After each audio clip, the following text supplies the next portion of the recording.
Hello, welcome to my channel NG Medicals. Today I am here again with a new topic, that is uterine malformation. So, in uterine malformation, as the name suggests, कि uterus का improper formation हो रहा है. ठीक है, uterus का कहीं ना कहीं क्या हो रहा है, इम्प्रॉपर फॉर्मेशन हो रहा है. अब यूट्रस का अगर इम्प्रॉपर फॉर्मेशन हो रहा है तो उसके साथ साथ बहुत सारी प्रॉब्लम्स भी क्रिएट हो रही होंगी. जैसा कि हम सब जानते हैं, कहीं ना कहीं प्रॉब्लम्स भी क्रिएट हो रही होंगी. सो वो क्या प्रॉब्लम्स हैं, क्यों क्रिएट हो रही हैं और क्या हम उसका मैनेजमेंट कर सकते हैं, हम ये देखने वाले हैं. So as we all know that कि यूट्रस का जो नॉर्मल शेप होता है, ठीक है, नॉन प्रेग्नेंट यूट्रस का जो नॉर्मल शेप होता है वो पियर शेप का होता है. तो पियर मीन्स नाशपाती. ठीक है, आप देख सकते हो कि ये कहीं ना कहीं पियर शेप का स्ट्रक्चर दिख रहा है. बट ऐसा ज़रूरी नहीं है कि आउटर पोर्शन पियर शेप का हो तो इनर भी पियर शेप का हो. नो, इनर पोर्शन आप देखिए, अगर आप कैविटी पे फोकस कर रहे हैं इनर वाली, तो वो कहीं ना कहीं ट्रायंगुलर शेप की है. ठीक है, तो आप सोचिए इनर और आउटर में शेप का डिफरेंस है ना. यूट्राइन मालफॉर्मेशन में भी एक प्रॉब्लम हो रही है कि इनर कैविटी में कुछ ना कुछ प्रॉब्लम क्रिएट हो रही है, जो मे भी आउटर कैविटी से ना दिखे, मे और मे नॉट भी ना दिखे, है ना. मे बी आउटर कैविटी में वो पियर शेप का ही दिख रहा है और इनर जो ट्रायंगुलर कैविटी है उसमें कुछ ना कुछ एबनॉर्मैलिटी आ रही है. ठीक है, तो यूट्राइन मालफॉर्मेशन का मतलब ये नहीं कि कंप्लीटली यूट्रस का मालफॉर्मेशन हो गया. It is depend on types और हम इसे एग्जैक्टली नहीं देख सकते हैं, नॉर्मली नहीं देख सकते हैं. ये हमें पता करना पड़ेगा कि इनर में ऐसा कौन सा माल फॉर्मेशन हो रहा है.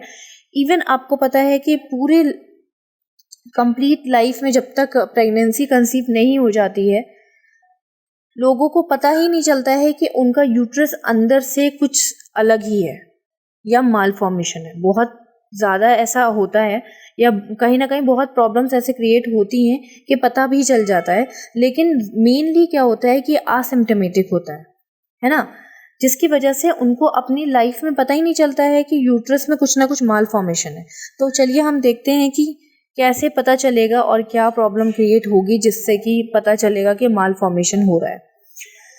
So the definition is suggesting like mall formation हो रहा है जिसकी वजह से कहीं ना कहीं इंटरनल प्रोसेस में प्रॉब्लम क्रिएट हो रही है. अब मे बी वो प्रोसेस हो मेंस्ट्रुएशन साइकिल, या मे बी वो प्रेगनेंसी का प्रोसेस हो. ठीक है, तो ये हो क्यों रहा है हमारी लाइफ में, लाइक हमारी जब फीटल लाइफ चल रही होती है, इंट्राफीटल लाइफ चल रही होती है, उस टाइम पे क्या होता है, फीटल डेवलपमेंट के टाइम पे क्या होता है, स्टार्टिंग के 3 महीने में हमारे पास यूट्रस, जो फीमेल्स होते हैं उसके अंदर यूट्रस का फॉर्मेशन हो जाता है. ठीक है, with the help of the 2 ducts. आप इमेज में देखिए 2 डक्ट्स आपको दिख रही होंगी यहाँ पे, ये 2 इमेज में. ठीक है, with the help of the 2 ducts, in 2 ducts के थ्रू हमें पता चल जाता है, यूट्रस फॉर्मेशन हो जाता है. ये 2 डक्ट जिसपे मैं टिक लगा रही हूँ, ये 2 डक्ट आगे चल के एक दूसरे से मिल जाते हैं और यूट्रस का फॉर्मेशन करते हैं. वो हम पैथोफिजियोलॉजी में डिस्कस करेंगे. प्रॉब्लम क्या हो रही है कि कंजेनाइटल प्रॉब्लम हो रही है. ठीक है, एट बर्थ प्रॉब्लम हो रही है कि वो दोनों डक्ट एक दूसरे से मिल नहीं रहे हैं और कहीं ना कहीं माल फॉर्मेशन हो रहा है. मे बी कैविटी में माल फॉर्मेशन हो रहा है, मे बी कैविटी 2 पार्ट में डिवाइड हो जाएगी, या तो थोड़ा सा डिवीजन होगा. ठीक है, कुछ भी हो सकता है, लेकिन प्रॉब्लम यहाँ पे क्रिएट यही हो रही है कि जो मुलेरियन डक्ट नाम की ये डक्ट है, ठीक, जो कि यूट्रस फॉर्मेशन करती है, उसमें प्रॉब्लम क्रिएट हो रही है. वो एक दूसरे से मर्ज नहीं हो रही है. 2 डक्ट हैं, दोनों को मर्ज होना है, मिलना है और एक यूट्रस बनाना है, जिसमें क्या हो रही है, वो मर्ज नहीं हो रही है और एक यूट्रस नहीं बना पा रही है. सो इसी मुलेरियन डक्ट से पता चल जाता है कि सेक्स क्या है, मेल या फीमेल. ठीक है, 3रे महीने में जब हम पता करवाते हैं, वैसे तो ये लीगल नहीं है, लेकिन मैं बता रही हूँ कि इससे ही पता चलता है कि मेल है कि फीमेल है. अगर फीमेल है तो उसमें ये डक्ट होंगी, यूट्रस बनेगा. अगर मेल है तो नहीं बनेगा. ओके, नेक्स्ट देखते हैं। सो पैथोफिजियोलॉजी देख लेते हैं कि एग्जैक्टली क्या प्रॉब्लम क्रिएट हो रही है, नॉर्मल क्या है और एबनॉर्मल क्या है। तो फर्स्ट ऑफ ऑल होता क्या है कि at the time of the fetal development क्या हो रहा है कि दो हमारे पास पेयर हैं मुलेरियन डक्ट के। ये देखिए, ये दो पेयर हैं हमारे पास मुलेरियन डक्ट के, ये दो पिंक वाले ये दो पेयर है मुलेरियन डक्ट के। आप ये ऊपर देख रहे हैं, ये कैसा दिख रहा है आपको? फेलोपियन ट्यूब की तरह दिख रहा होगा।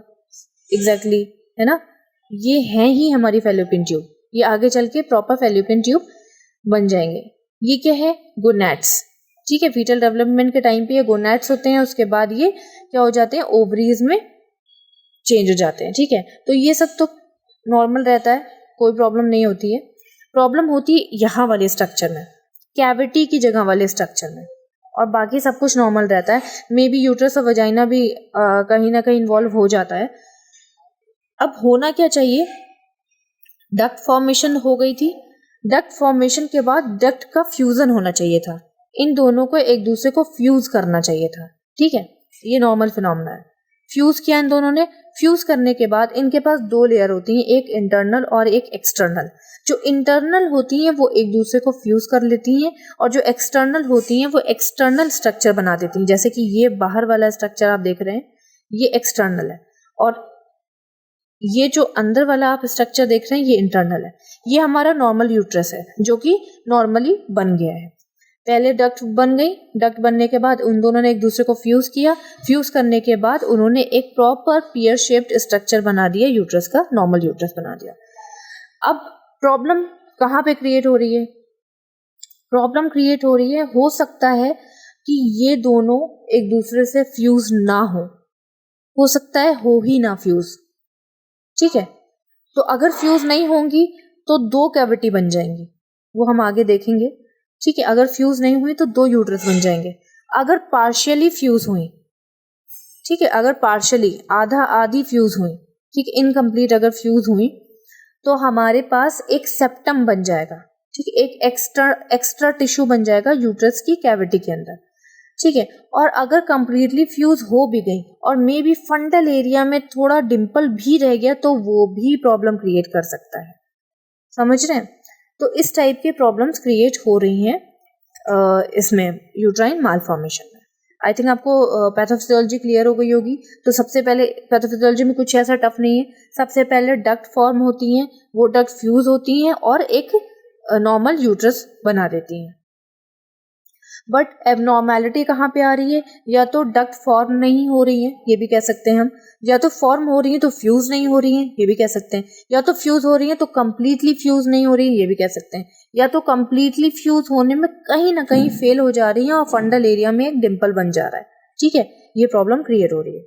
नेक्स्ट आ जाते हैं,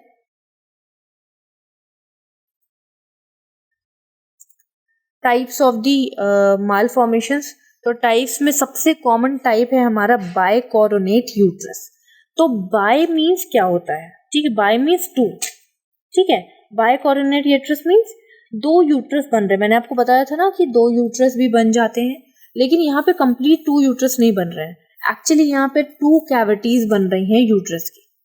ठीक है, जैसा कि आप देख सकते हैं कि फंडल एरिया से मुलेरियन डक्ट का अटैचमेंट फेल हो गया। इस इमेज में देखिए, इस इमेज में देखिए, ये था हमारा फंडल एरिया, जिसको इस अंदर वाली लेयर को, ये जो अंदर वाली लेयर जो ये ज्वाइन हो गई है, इसको क्या करना था? इसको अटैच होना था। ठीक है, फ्यूज होना था, जो कि ये फ्यूज नहीं हुई है, जिसकी वजह से यूट्रस दो पार्ट में डिवाइड हो गया है। इसको हमने बोल दिया बाइकोरोनेट यूट्रस। ठीक है, तो अब आप देख सकते हो कि यहाँ पे प्रॉब्लम क्या हो रही है? डेवलपमेंटल इफेक्ट हो रहा है, और सॉरी एरर हो रहा है। ठीक है, डेवलपमेंटल एरर हो रहा है। ठीक, तीसरे महीने में जो कंप्लीटली यूट्रस बनना था वो नहीं बन पाया है, क्योंकि मुलेरियन ज्वाइन नहीं हो पाई है। कहाँ से नहीं ज्वाइन हो पाई है? फंडल एरिया से ज्वाइन नहीं हो पाई है। फंडल एरिया से ज्वाइन ना होने की वजह से ये कैसा आपको दिख रहा है? एक हार्ट शेप दिख रहा होगा, दिल की तरह। ठीक है, एक हार्ट शेप बन गया। जब हम यूएसजी करते हैं तो इसी हार्ट शेप से हम तुरंत ही डिटेक्ट कर लेते हैं कि ये बाइकोरोनेट यूट्रस है। इसमें क्या होता है, सिंगल सर्विक्स है, सिंगल वजाइना है, सर्विक्स और वजाइना में कोई भी ऐसी प्रॉब्लम नहीं है। ठीक, यहाँ पे मिसकैरेज होने के चांसेस हाई हो जाते हैं क्योंकि आप देखिए स्पेस कम है। ठीक है, कंसेप्शन हो जाएगा, कंसीव कर लेगी, बट ग्रोथ नहीं हो पाएगी अंदर, तो कहीं ना कहीं मिसकैरेज होने के चांसेस हो जाएंगे। और अगर ग्रोथ हो भी जाएगा तो एक साइड ग्रोथ होगा, तो सिजेरियन सेक्शन होने के चांसेस इंक्रीज हो जाएंगे, प्लस प्री टर्म बर्थ हो जाएगी। क्यों? क्योंकि यूट्रस का पूरा एरिया फिल हो जाएगा, क्योंकि हाफ है कैविटी ये देखिए ये हाफ है, तो अटैचमेंट यहाँ पे होगा, तो कितना एरिया बचा? ज़्यादा एरिया तो नहीं बचा। तो यहाँ पे क्या होगा कि जितना ग्रोथ एंड डेवलपमेंट हो पाएगा एरिया के अकॉर्डिंग, एरिया जैसे ही खत्म हुआ वैसे ही प्रीटर्म डिलीवरी के चांसेस इंक्रीज हो जाएंगे। देन नेक्स्ट है सेप्टल या sub septate womb. Womb means cavity of the uterus, मतलब internal area of the uterus womb है। ठीक है, तो या तो आप यूट्रस भी बोल सकते हैं। तो सेप्टेट से मतलब, सेप्टेट नेम से ही पता चल रहा है कि कहीं ना कहीं सेप्टम बन गया है। सेप्टम क्या होता है? एक्स्ट्रा टिश्यू का फॉर्मेशन होता है। ठीक है, एक्स्ट्रा टिश्यू कहीं ना कहीं फॉर्म हो गया। अब यहाँ पे क्या प्रॉब्लम हो रही है? सेम चीज प्रॉब्लम हो रही है कि हाफ मुलेरियन जो है वो फ्यूज नहीं हो पाई है और हाफ फ्यूज हो गई है, जिसकी वजह से एक सेप्टम बन गया है। तो बाइकोऑर्डिनेट यूट्रस में और इसमें थोड़ा बहुत डिफरेंस होता है। और दूसरी चीज़, हम इसे थोड़ा बहुत कंफ्यूज भी हो जाते हैं, इसलिए हमें कम्प्लीटली डायग्नोस्टिक इवैल्यूएशन फॉलो करना पड़ता है, जिससे कि हम डिफ्रेंशिएट कर सकें कि बाइकोऑर्डिनेट है या सेप्टल यूट्रस है। ठीक है, सेप्टम फॉर्मेशन हो गया है, दोनों चीज़ें हमें देखनी पड़ती हैं। तो अब इस सेप्टम में क्या हो रहा है, जो अंदर वाली वॉल है, ठीक है, वो डिसॉल्व नहीं हो पाई है, जिसकी वजह से क्या हो गया, एक सेप्टम बीच में बन गया, एक एक्स्ट्रा टिश्यू बीच में बन गया, जो कि एक नॉर्मल, बाहर से देखने पे ये नॉर्मल यूट्रस लग रहा है। ठीक है, क्योंकि बाहर के स्ट्रक्चर में कोई चेंजेस नहीं आए हैं, बट इंटरनली क्या है कि it is having a septum, जिसकी वजह से दो कैविटी फिर से दो पार्ट में डिवाइड हो रही है और सेम प्रॉब्लम क्रिएट हो रही है। लाइक जैसे बाइकोऑर्डिनेट में हो रहा था, सेम प्रॉब्लम इसमें भी क्रिएट हो रही है। डिफरेंट टाइप की हम डायग्नोस्टिक इवैल्यूएशन करके पता कर सकते हैं, जैसे हिस्टोस्कोपी हो गया, लेप्रोस्कोपी हो गया, ये हम डायग्नोस्टिक में डिस्कस करेंगे, जिससे कि हमें दोनों के डिफरेंशिएशन पता चल जाए कि बाइकोऑर्डिनेट है या सेप्टल डिफेक्ट है। नेक्स्ट है हमारा यूनिकोऑर्डिनेट वूम। ठीक है, तो बाई और यूनी में क्या डिफरेंस है? Bi means 2, uni means 1। तो यूनिकोऑर्डिनेट में भी क्या प्रॉब्लम हो रही है कि Mullerian properly growth and development, मैंने आपको बोला था कि हो सकता है मुलेरियन ही प्रॉपरली ना बन पाए। ठीक है, तो यहाँ पे क्या हो रहा है, मुलेरियन की फॉर्मेशन में डिफेक्ट हो रहा है, जिसकी वजह से यूनिकोऑर्डिनेट वूम बन गया है। इट इज़ रेयर, बहुत कम ही मिलता है यूनिकोऑर्डिनेट। इसे हम सिंगल हॉर्न यूट्रस भी बोलते हैं।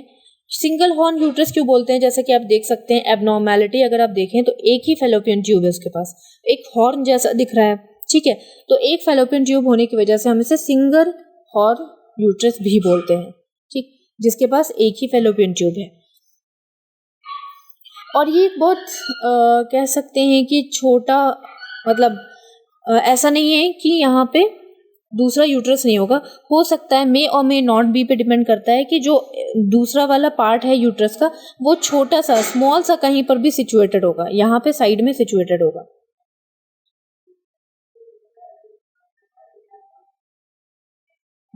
ये देखिए, एक्चुअली वो दूसरा वाला जो दूसरा पार्ट है यूट्रस का, क्योंकि हाफ पार्ट है यूट्रस का, जो सेकंड पार्ट है यूट्रस का वो होता है, लेकिन बहुत छोटा सा होता है, बहुत स्मॉल सा होता है और एकदम सेपरेट होता है इस दूसरे वाले यूट्रस से। मतलब दोनों का अपना ही एरिया होता है, अपने पास अपनी ही कैविटी होती है अपने पास, पर इसके पास ना ही वजाइना होता है स्मॉल वाले के पास और ना ही सर्विक्स। ठीक है, सिर्फ कैविटी होती है, वो भी बहुत स्मॉल। तो ये क्या कह सकते हैं, ये यूजलेस है, ये वाला पार्ट यूजलेस है। ठीक है, तो इसको क्या करते हैं हम सर्जरी के थ्रू आउट कर देते हैं, जिसकी वजह से क्या कर सकते हैं। और दूसरी चीज़ ये भी है कि इनफर्टिलिटी के चांसेस भी इंक्रीज होते हैं, इसमें बहुत ज़्यादा इंक्रीज इसलिए भी होते हैं क्योंकि एक ही फैलोपियन ट्यूब है। ठीक है, तो इनफर्टिलिटी के चांसेस ऑटोमेटिकली इंक्रीज हो जाते हैं। अगर उन्होंने जो लेडी हैं उन्होंने प्रेगनेंसी कंसीव कर ली है तो एक्टोपिक प्रेगनेंसी के चांसेस इसमें इंक्रीज होते हैं, क्योंकि जो एंडोमेट्रियम होती है वो प्रॉपर हमारी नहीं है इसमें, और हमारा ये प्रॉपर फंक्शन नहीं कर पाता है। सेकंड चीज़ क्या है कि अगर प्रॉपर यहाँ पे हो भी गया, ठीक है, इम्प्लांटेशन हो भी गया यहाँ पे, तो डिलीवरी के चांसेस में हमारे सिजेरियन सेक्शन बहुत हाई रहता है। हाई इसलिए रहता है क्योंकि यूट्राइन का जो कॉन्ट्रैक्शन है वो नॉर्मल नहीं इसमें हो पाएगा, क्योंकि इसका स्ट्रक्चर बिल्कुल अलग है, नॉर्मल से बिल्कुल चेंज है।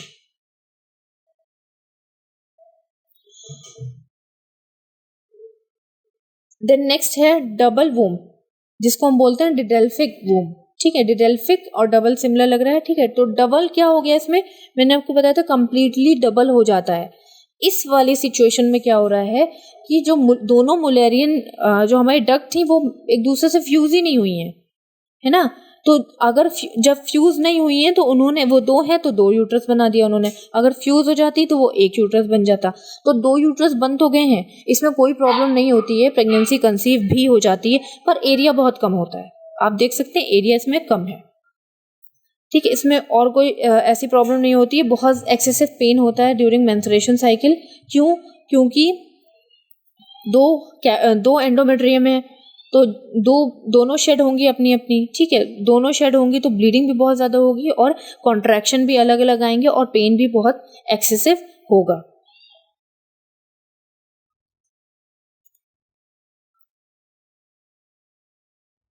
और देखिए प्री मेच्योर बर्थ के चांसेस इसलिए भी है, मैं आपको पहले बता चुकी हूँ कि एरिया बहुत कम है, तो प्री मेच्योर डिलीवरी के चांसेस बहुत हाई होते हैं इसमें।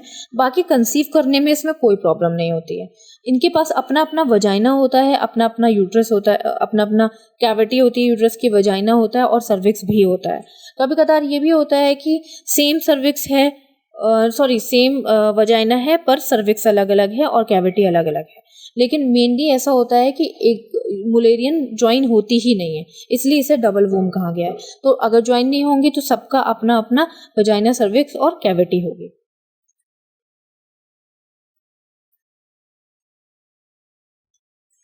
देन नेक्स्ट आ जाते हैं आर्क्यूएट वूम, ठीक है। आर्क्यूएट वूम कहीं ना कहीं आपको नॉर्मल लग रहा होगा, बाहर से भी नॉर्मल लग रहा होगा, अंदर से भी इतना ज़्यादा इसमें डिफेक्ट नहीं होता है। बस इसमें क्या होता है कि फंडल एरिया में एक डिम्पल फॉर्मेशन हो जाता है, डिम्पल बन जाता है, जिसकी वजह से कोई प्रॉब्लम नहीं होती है। बस प्रॉब्लम आगे चलती है growth and development of the baby में, क्योंकि हम सब जानते हैं कि 9 मंथ तक हमारा बेबी पूरा स्पेस ऑक्यूपाई कर लेता है। अगर थोड़ा भी स्पेस कम होगा तो बेबी को प्रॉब्लम होगी, ठीक है। तो इसमें सिजेरियन डिलीवरी के चांसेस बढ़ जाते हैं, क्योंकि बेबी को मूव करने में प्रॉब्लम होती है और सिफेलिक प्रेजेंटेशन होने में प्रॉब्लम होती है। ये हो गया हमारे टाइप्स, कंप्लीट टाइप्स हो गए। देन हम आ जाते हैं साइन एंड सिम्टम्स में। तो साइन एंड सिम्टम्स देख लेते हैं। तो साइन एंड सिम्टम्स में हमारे इरेगुलर वजाइनल ब्लीडिंग होगी, क्योंकि कहीं ना कहीं दो यूट्रस हो रहे हैं, कहीं पर पार्टीशन हो रहा है, कहीं पर थोड़ा सा ही यूट्रस है और हाफ पोर्शन अलग हो गया है। बहुत सारी प्रॉब्लम्स क्रिएट हो रही हैं, जिसकी वजह से मेंस्ट्रुएशन साइकिल के टाइम पे वजाइनल डिलीवरी नॉर्मल नहीं होगी। मिसकैरेज के चांसेस बढ़ सकते हैं। क्यों बढ़ सकते हैं? क्योंकि एरिया ही कम हो जा रहा है, तो ना ग्रोथ डेवलपमेंट हो नहीं पाएगा, तो मिसकैरेज के चांसेस इंक्रीज हो जाएंगे। फिर हमारा पेनफुल पीरियड्स आएंगे। पेनफुल पीरियड्स क्यों आएंगे? क्योंकि देखिए बहुत सारे ऐसे हैं जिनके पास एक्स्ट्रा एंडोमेट्रियम है, एक्स्ट्रा यूट्राइन स्पेस एक्स्ट्रा नहीं है, एक्स्ट्रा यूट्रस है, दो हो गए यूट्रस। सेप्टल वाले में आप देखिए उसमें भी थोड़ा सा स्पेस ज़्यादा है, ठीक है। तो इन सब प्रॉब्लम की वजह से क्या होगा कि एंडोमेट्रियम की लेंथ भी ज़्यादा है और कॉन्ट्रैक्शन भी ज़्यादा आएंगे, इरेगुलर कॉन्ट्रैक्शन भी आएंगे, जिसकी वजह से पेन होगा। एब्डोमिनल डिस्कम्फर्ट क्यों होगा? एब्डोमिनल डिस्कम्फर्ट सेम पेन की वजह से होगा। हर मंथ उसको डिस्कम्फर्ट फील होगा क्योंकि पेन एक्सेसिव होगा। इनफर्टिलिटी के चांसेस बढ़ जा रहे हैं क्योंकि वहाँ पे स्पेस नहीं है, मे बी प्लासेंटा अटैच हो जा रहा है, लेकिन ग्रोथ एंड डेवलपमेंट बेबी का नहीं हो रहा है और मिसकैरेज हो रहा है। इनफर्टिलिटी इसलिए भी क्योंकि फेलोपियन ट्यूब कहीं ना कहीं सिंगल है, ठीक है, तो चांसेस ओव्यूलेशन के भी कम हैं और एक्टोपिक प्रेगनेंसी के भी कहीं ना कहीं चांसेस बढ़ रहे हैं, तो इनफर्टिलिटी के चांसेस इंक्रीज हो रहे हैं। और may be previous caesarean section हुआ हो, इन सब चीज़ों को लेके यहाँ पे इनफर्टिलिटी इंक्रीज हो रही है। Then next is diagnostic evaluation. So in diagnostic evaluation क्या हो रहा है, सबसे पहले मैंने इंक्लूड नहीं किया पर हम हिस्ट्री कलेक्शन इंपॉर्टेंट है, करेंगे क्योंकि हमें पता करना है कि रिकरेंट मिसकैरेज हो सकता है। इससे पहले अगर कोई लेडी ऐसी आती है, ठीक है, तो हमें उससे पूछना है कि मे बी उसका इससे पहले रिकरेंट मिसकैरेज हुआ हो। क्यों हुआ हो? क्योंकि स्ट्रक्चर ही नॉर्मल नहीं है तो मिसकैरेज होने के चांसेस तो हाई है। देन फिजिकल एग्जामिनेशन देखेंगे। फिजिकल एग्जामिनेशन में हम वजाइनल एग्जामिनेशन कर सकते हैं, उसमें हमें 2 वजाइनास दिख सकते हैं, ठीक है, 2 वजाइनास दिख सकते हैं। और स्पेकुलम एग्जामिनेशन करेंगे तो सर्विक्स भी 2 दिखेंगे, अगर 2 वजाइना होंगे तो ये सारी चीज़ें हमें फिजिकल एग्जामिनेशन में पता चल जाएंगी। देन अल्ट्रासोनोग्राफी इज यूजुअली, हम सभी जानते हैं कि इंटरनल स्ट्रक्चर को हमें विजुलाइज करने के लिए अल्ट्रासोनोग्राफी करनी पड़ती है। तो अल्ट्रासाउंड में हमें यूट्रस का नॉर्मल जो एबनॉर्मल साइज, शेप जो भी है वो सारी चीज़ें विजिबल हो जाएंगी। देन आते हैं हमारा पेल्विक एमआरआई। तो पेल्विक एमआरआई इसलिए भी करते हैं कि हो सकता है कि मालफॉर्मेशन ना हो, जैसे उसको पेन बहुत ज़्यादा हो रहा है, वो कंप्लेन लेके आएगी बहुत एक्सेसिव पेन हो रहा है, तो एक बार एमआरआई करके भी देख सकते हैं हम कि टिश्यू का क्या इन्वॉल्वमेंट है, कहीं abnormal growth of the tissue तो नहीं हो रही है, हेमाटोमा तो नहीं हो रहा है। मतलब ये हमारी एक्स्ट्रा कंफर्मेशन के लिए होता है कि हम श्योर हो जाएं कि उसको सच में मालफॉर्मेशन ही है।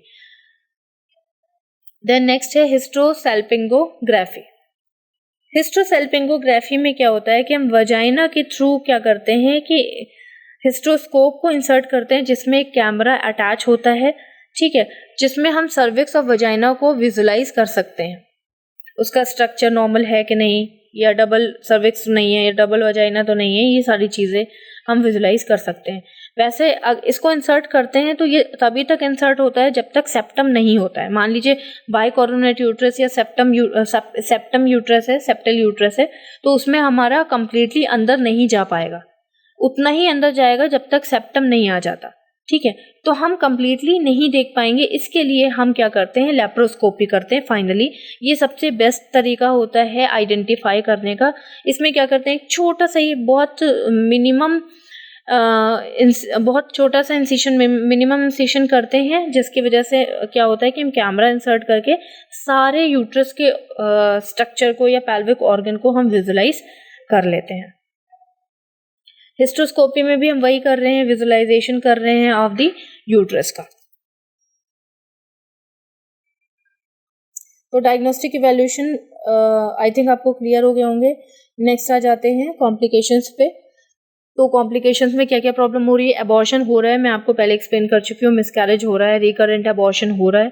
वीक यूट्राइन एक्शन इसलिए हो रहा है क्योंकि यूट्राइन में contraction, actually weak uterine action का मतलब होता है कि वीक यूट्राइन कॉन्ट्रैक्शन अच्छे से नहीं आ रहे हैं, ठीक है, इम्प्रॉपर यूट्राइन कॉन्ट्रैक्शन आ रहे हैं। वो इसलिए भी आ रहे हैं क्योंकि स्ट्रक्चर नॉर्मल नहीं है। जिस हिसाब से कॉन्ट्रैक्शन आने चाहिए, जिस फोर्स, इंटेंसिटी और ड्यूरेशन से आने चाहिए, वो सारी चीज़ें क्या हो रही हैं, डिस्टर्ब हो रही हैं इस वजह से। पोस्टमार्टम हैमरेज होगा, बहुत सिंपल सी चीज़ है, होगा पोस्टमार्टम हैमरेज। क्यों होगा? क्योंकि हो सकता है 3rd स्टेज पोस्टमार्टम हैमरेज हो जाए, या एडिशन हो रहे हैं। एडिशन मीन्स डीप, कह सकते हैं कि प्लासेंटा का डीप अटैचमेंट हो रहा है, ठीक है, प्लासेंटा का डीप अटैचमेंट की वजह से क्या हो रहा है, कहीं ना कहीं वो ठीक से क्या सेपरेट नहीं हो पाएगा, और सेपरेट नहीं हो पाएगा तो टिश्यू रह जाएगा अंदर प्लासेंटा का और पीपीएच हो जाएगा। पीपीएच का एक रीज़न और भी है कि 3rd स्टेज पीपीएच हो रहा है क्योंकि लेट प्लासेंटा डिटैचमेंट हो रहा है। क्यों हो रहा है लेट प्लासेंटा डिटैचमेंट? क्योंकि हमारे कॉन्ट्रैक्शन नॉर्मल नहीं आ रहा है। अभी आपने ऊपर देख लिया कि इम्प्रॉपर कॉन्ट्रैक्शन आ रहे हैं, वीक यूट्राइन एक्शन हो रहा है, जिसकी वजह से प्लासेंटा डिटैच नहीं हो पाया। डिटैच नहीं हो पाया तो हो सकता है कि मैनुअल रिमूवल ऑफ प्लासेंटा किया गया हो, जिसकी वजह से क्या हो रहा है कि पीपीएच हो रहा है। एडहेंशन ऑफ द प्लासेंटा मैं आपको बता ही चुकी हूँ, बहुत डीप अटैचमेंट हो जाता है प्लासेंटा का, तो उसके चांसेस, पीपीएच के भी चांसेस बढ़ जाते हैं। देन माल प्रेजेंटेशन क्यों होगा? क्योंकि वहाँ पे स्पेस नहीं है कि बेबी अपने आप को रोटेट करके 36 से 37 वीक में बेबी अपने आप को रोटेट करता है ना, 37-38 वीक्स में रोटेट करके सिफेलिक प्रेजेंटेशन लाता है, हेड नीचे आ जाता है, लेकिन वहाँ पे इतना स्पेस होना चाहिए। अब अगर स्पेस नहीं है तो वो रोटेट नहीं कर पाएगा, जिसकी वजह से माल प्रेजेंटेशन के चांसेस इंक्रीज हो जाएंगे। प्रोलॉन्ग और ऑब्स्ट्रक्टेड लेबर तभी हो सकता है जब वजाइनल डिलीवरी हम करा रहे हों, क्यों होगा? क्योंकि कॉन्ट्रैक्शन नहीं आ रहे हैं, प्रॉपर कॉन्ट्रैक्शन नहीं आ रहे हैं, तो डिलीवरी नहीं हो पा रही है और कहीं ना कहीं ऑब्स्ट्रक्शन क्रिएट हो जा रहा है। यूट्राइन रप्चर होगा due to the poor development. Uterus rupture इसलिए होगा क्योंकि देखिए नॉर्मल तो कुछ है नहीं, इसमें सब कुछ एबनॉर्मल है, अंदर का फंक्शन एबनॉर्मल है, स्ट्रक्चर एबनॉर्मल है, तो हो सकता है यूट्रस का स्ट्रक्चर भी वीक हो और कॉन्ट्रैक्शन आने पे कहीं ना कहीं उसमें थोड़ा बहुत रप्चर हो जाए। नेक्स्ट आ जाते हैं ट्रीटमेंट पे। तो हम मेडिकली इसको ट्रीट नहीं कर सकते क्योंकि ये क्योंकि ये कंजेनाइटल प्रॉब्लम होती है। हम सब जानते हैं कि ये कंजेनाइटल प्रॉब्लम है, तो स्ट्रक्चर में प्रॉब्लम है, तो वो मेडिसिन से तो नहीं ठीक होगा। तो हमें क्या करना होता है कि डिफरेंट टाइप के सर्जिकल मैनेजमेंट करते हैं हम। वैसे तो नीड नहीं होती है क्योंकि बहुत कम ऐसा होता है कि बाइकोऑर्डिनेट यूट्रस में भी देखिए कंसीव कर ले रही है, सेप्टल वाले में भी कंसीव कर ले रही है, चांसेस कम होते हैं, कंसीव तो कर लेती है, ठीक है। तो मैनेजमेंट में सर्जिकल मैनेजमेंट में हम क्या कर रहे हैं, हिस्ट्रोस्कोपी कर रहे हैं। मैं आपको पहले ही बता चुकी हूँ कि हिस्ट्रोस्कोपी में क्या हम करते हैं, कैमरे के थ्रू हम सारा विजुअलाइजेशन कर लेते हैं, उसी के बेसिस पे हम अपनी सर्जरी डिसाइड करते हैं। जैसे लेप्रोस्कोपी में क्या करते हैं, इसमें भी इंसिशन हम कर रहे हैं, ठीक है, एब्डोमेन के थ्रू, ये भी मैं आपको एक्सप्लेन कर चुकी हूँ, और सारी चीजें हम विजुअलाइज करते हैं। इन दोनों के फाइनल बेसिस पे हम क्या कर रहे हैं, मेट्रोप्लास्टी, ठीक है। मेट्रोप्लास्टी एक रिकंस्ट्रक्टिव कह सकते हैं कि प्रोसीजर है, ठीक है। इसमें रिकंस्ट्रक्शन किया जाता है। अब रिकंस्ट्रक्शन मीन्स क्या होता है कि हमें यूट्रस को नॉर्मल बनाना है, तो जितना भी एक्स्ट्रा टिश्यू होता है, जैसे कि इस वाली इमेज में आप देखिए, यहाँ पे एक्स्ट्रा जो ये टिश्यू आपको दिख रहा है सेप्टम में, ये इस एक्स्ट्रा टिश्यू को कट कर दिया जाता है, कट करके रिमूव कर दिया जाता है, और जो हमारे 2 एंड बचते हैं, ये 2 एंड बचेंगे हमारे पास। एक ये एंड बचेगा कट करने के बाद, क्योंकि यहाँ से हम कट कर रहे हैं, और ये एक एंड बचेगा। इन 2 एंड को हम क्या करते हैं, ज्वाइन करा देते हैं, तो हमारी कैविटी क्या होती है, नॉर्मल हो जाती है, ठीक है। इसमें हम सीजर का यूज करते हैं, यानी सीजर जो हमारी नॉर्मल ये सीजर होती है उनका यूज कर लेते हैं, रेट्रोस्कोप का यूज कर लेते हैं, माइक्रो सीजर्स का भी यूज कर लेते हैं। इसको कट करने में बहुत लंबा प्रोसीजर नहीं है, छोटा सा प्रोसीजर है, बस एक्स्ट्रा टिश्यू हटाने के लिए, ठीक है। आई थिंक टॉपिक बहुत छोटा सा है और सिंपल है। आई थिंक आपको क्लियर हुआ होगा। अगर नहीं क्लियर है तो प्लीज़ आप कमेंट बॉक्स में मुझसे यू कैन आस्क, क्वेश्चन कर सकते हैं। So thank you so much, have a nice day.